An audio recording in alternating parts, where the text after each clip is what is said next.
مولا حسین کے جانثاروں، میں تم کو حسین پاک کا واسطہ دے کر کہتا ہوں، اگر سچے حسینی ہو تو مولا حسین کی اس وصیت کو بار بار دہراؤ، میرے بعد ماتم نہ کرنا، خلاف شریعت عمل نہ کرنا، بے پردگی کا اظہار نہ کرنا، نمازوں کو ترک نہ کرنا، صبر کرنا، زبان پہ شکوے مت لانا، یہ مولا حسین کی وصیتیں ہیں۔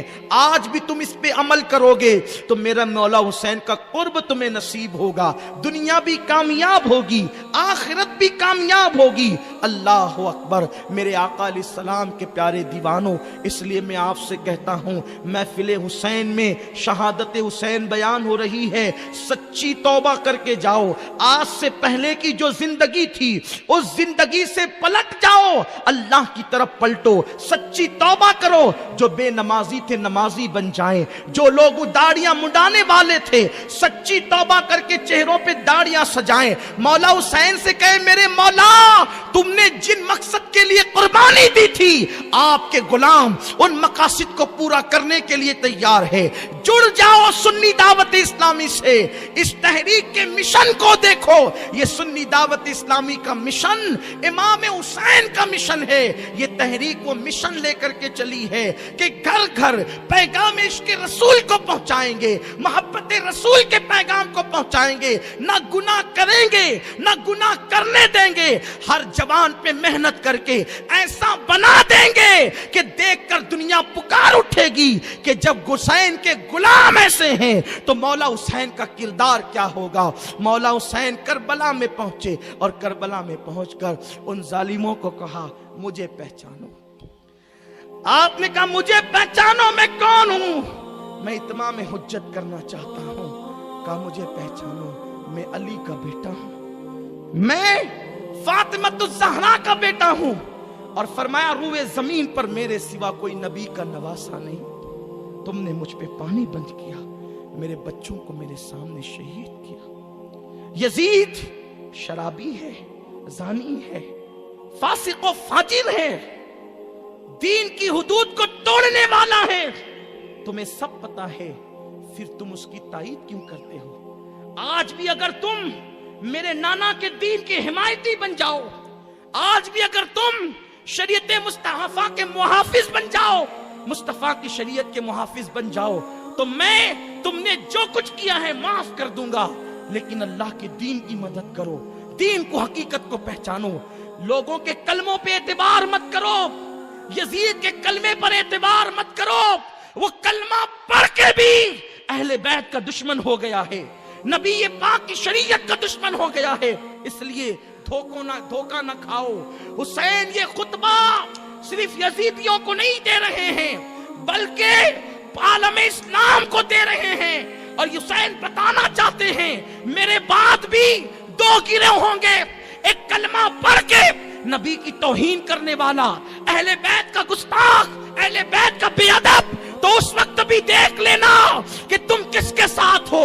یاد رکھنا اگر تم نے کلمے کا اعتبار کیا، اذانوں کا اعتبار کیا، نمازوں کا اعتبار کیا، حسین کے نانا کی شفاعت نہیں ملے گی۔ یاد رکھنا اگر حقانیت کو پہچاننا ہے تو یہ دیکھو اہل بیت کس کے ساتھ ہے، اور الحمدللہ یہ اہل سنت و جماعت وہ مسلک ہے کہ حسین سے لے کے زین العابدین تک، باقر تک، جعفر تک، علی تک، نقی، موسیٰ کاظم، رضا علی، غوث پاک، غریب نواز، حتیٰ کہ امام مہدی بھی جس مسلک میں تشریف لائیں گے وہ اہل سنت و جماعت ہوگا۔ اس لیے اگر اپنے ایمان کی حفاظت کرنا ہے، سچے حسینی بننا ہے، تو اس طرف آؤ جدھر اہل بیت ہے۔ ہاں اہل بیت کی باتیں تو سب کرتے ہیں، اہل بیت کا عقیدہ کس کے پاس ہے، اہل بیت کا احترام کس کے پاس ہے، اہل بیت کی محبت کس کے پاس ہے؟ مولا حسین نے طویل خطبہ دیا، ان ظالموں نے کہا حسین یہ محفل واز نہیں، یہ تقریر کی جگہ نہیں، ہم نے تمہیں خطبہ سنانے کے لیے نہیں بلایا، یا بیعت کرو یا جنگ کرو۔ دیکھا نبی کی اولاد کو نہیں پہچانتے، کیوں؟ اس لیے کہ خون میں شرافت نہیں ہے تو نہیں پہچانتے، جہاں ہے وہاں تو قدموں میں دل بچھاتے ہیں۔ مولا حسین نے اتمام حجت کر دیا، حجت تمام کر دی. اور جب حجت تمام کی، چاروں طرف سے وہ مولا حسین کو گھیر لیتے ہیں اور چاہتے ہیں کہ جلدی سے حسین شہید ہو جائیں تاکہ وہ خوشیوں کے شادیانے بجائیں. گھیر لیا، لیکن حسین سے لڑنا بھی تو اتنا آسان نہ تھا. بزدلی سے نہیں مرنا چاہتے تھے، لڑ کر مرنا چاہتے تھے. حسین عزم کا نام ہے، حسین حوصلے کا نام ہے، حسین بہادری کا نام ہے، حسین عزم کی بلندی کا نام ہے، حسین اولو العزمی کا نام ہے، حسین تقوی کا دوسرا نام ہے، حسین فارق حق و باطل کا نام ہے، حسین ناطق قرآن کا نام ہے، حسین آبرو اسلام کا نام ہے، حسین ایمان کا دوسرا نام ہے، حسین بادشاہ ہے، حسین دین ہے، حسین دی پناہ ہے، حسین لا الہ الا اللہ کی بنیاد ہے، حسین جان ولایت ہے، حسین آبروئے ولایت ہے، حسین رسالت کے گلستہ کا پھول ہے، حسین سیدہ فاطمہ کی آنکھوں کا تارا ہے، حسین نبی کا دلارا ہے، حسین وہ ہے جس کو نبی سینے پر چڑھاتے ہیں. آج وہ حسین ذوالفقار حیدری کربلا میں یوں چمکاتا ہے کہ آج بھی اس کی کھنک جانے والوں کو میدان کربلا میں محسوس ہوتی ہے.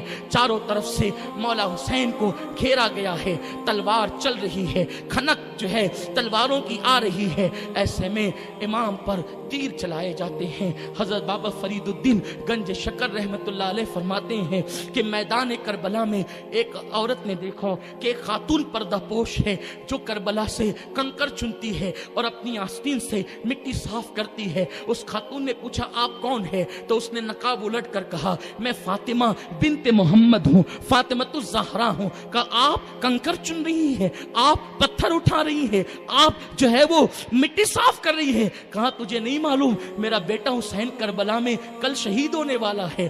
ماں ہوں نا، آج وہاں جہاں میرا بیٹا حسین گرے گا وہ مٹی صاف کر رہی ہوں، وہ کنکر اٹھا رہی ہوں تاکہ میرے بیٹے کو کنکر نہ چپ جائے. حسین گھوڑے پر ہے، لڑتے لڑتے نڈھال ہو جاتے ہیں. 3 دن کے پیاسے ہیں، دل پر اتنے زخم ہے بیان نہیں ہو سکتے. صبح سے لے کر دوپہر تک تو لاشیں اٹھا رہے ہیں. چھلنی چھلنی ہے دل اور پورے بدن پر نیزے اور تیر کے نشان ہیں. تیر ایسے لگے حسین کو نکالنے کی مہلت بھی نہ ملی. لوگوں کے تیر حسین نے نکالو، آج حسین کا تیر نکالنے والا کوئی نہیں. میرا مولا حسین 72 زخم کھا کر اور پورے جسم میں تیر تھے. ایک تیر سینے میں لگا، حسین عرش کا تارا زمین پہ آ گیا. دین کی آبرو لا الہ الا اللہ کی بنیاد زمین پہ آیا. اس طرح کہ حسین نے اپنی پیشانی کو سر سجدے میں رکھا اور جیسے ہی سر کو سجدے میں رکھا مولا حسین نے آواز دی میرے کریم سب لٹا دیا امتحان میں، عشق کے امتحان میں، اب بتانا کہ تو راضی ہے کہ نہیں. غیب سے آواز آتی ہے یا ایتھا النفس المطمئنہ ارجعی الی ربک راضیۃ مرضیہ فادخلی فی عبادی وادخلی جنتی. بلکہ یوں کہا جاتا ہے حسین تو میری رضا پوچھتا ہے، یہ بتا کہ تو بھی راضی ہے کہ نہیں. ایسے میں ایک پلید جو ہے وہ آتا ہے اور آنے کے بعد مولا حسین کی گردن پر ایک وار کرتا ہے اور مولا حسین سجدے کی حالت میں جام شہادت نوش فرما لیتے ہیں.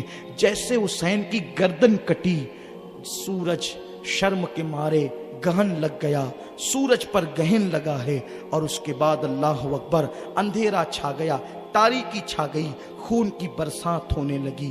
یہ سارا منظر لوگوں نے اپنی آنکھوں سے دیکھا.